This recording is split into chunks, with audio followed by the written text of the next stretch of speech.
দেখুন এই গাধার বাচ্চাটা কি করে। এবং সে যখনই ভেড়ার বাচ্চাকে ঘাস খেতে দেখে তখন সে ভেড়ার বাচ্চাকে লোমগুলোকে খুলে তাকে ল্যাংটা বানিয়ে দেয়। এজন্য ভেড়ার বাচ্চাটির মা এসে দুষ্টু গাধার বাচ্চাটিকে গালি দেয়, তবে তারপর সে দুষ্টুমি করা ছাড়ে না। এবং সে যখন দেখতে পায় হাঁস পানিতে তার বাচ্চাদের সাঁতার শেখাচ্ছে তখন সে সব পানি খেয়ে নেয়। এক চুমুকেই।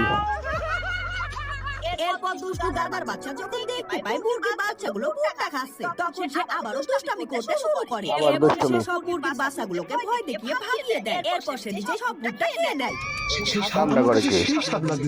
যার কারণে সব পশু পাখিগুলো তার শত্রু হয়ে যায় এবং এই সবগুলো পশু পাখিগুলো মিলে তাকে উচিত শিক্ষা দেওয়ার জন্য একটা বুদ্ধি বার করে। ঠিক আছে, উচিত শিক্ষা তো দিতেই হবে। বালতিটিকে ছাগলের মাথায় লাগিয়ে দেয়। এরপর ছাগল দৌড়ে গিয়ে গাধার বাচ্চাটিকে বালতির মধ্যে ঢুকিয়ে দেয়। এরপর তারা সবাই মিলে গাধার বাচ্চাটিকে কুয়ার পানিতে তারপর কি করে দেখুন। থাকে।